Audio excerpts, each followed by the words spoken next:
It's housing, housing, housing. Like everyone is unhappy with the amount of housing that's available for them right now. We don't have enough places for people to go.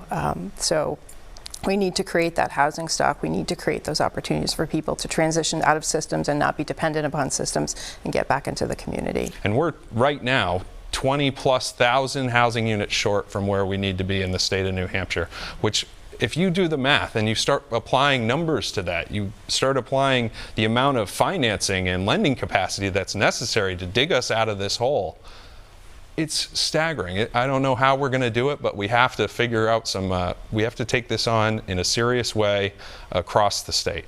Right now, to have a two-bedroom apartment, someone would have to be making somewhere around $26 an hour and working full-time in order to afford that. And even if they are taking that money home, we have a less than 1% vacancy rate in the city for places. So, you know, landlords can be very choosy, and I don't mean to heap this all on the landlord's shoulders, but they can be very choosy about who they take in.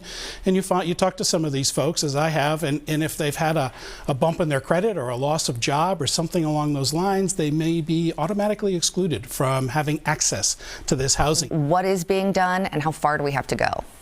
Yeah, so I think affordable housing, you know, when we look at our budget in Manchester, we're really kind of wringing our, hands around what could we possibly put towards affordable housing and deeply subsidized supportive housing, because we know that that's the type of affordable housing we want people to remember is most important, right, for the issue with homelessness. I think one of the biggest challenges that we have is when developers come in to a community. It would be really helpful if those developers would be willing to take on some of these clients and give people a chance. Some of the people we see, there's criminal background issues, there's substance use disorder, there's mental health issues. They do need they need supports in order to stay housed. The issue around affordable housing really is the long-term just operations of that over time, because there's building costs, there's also supportive services costs. We have a number of case managers who help support the people who are in our housing so that they can be stable and maintain the house that they have, the apartment that they have. What can people at home watching this, is there anything they can do to help this issue? What can the average Granite Stater do to help? Every person at home needs to be looking at their local elected leaders and their local town administrators or city managers and saying, I care about this issue.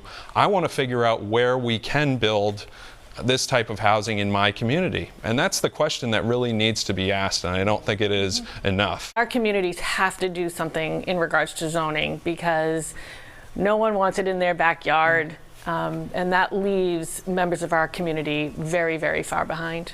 It's tough to look at people who are homeless and who are really in dire straits. But the fact is, if we look away, we're ignoring a problem, we're ignoring them.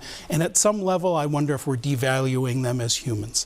And I think that the challenge for all of us is to look at them as our brothers and sisters who maybe they made some bad decisions, or maybe it was just bad luck that put them in this situation. Therefore, we should just put maybe our judgment aside, and what can we do to better their destiny.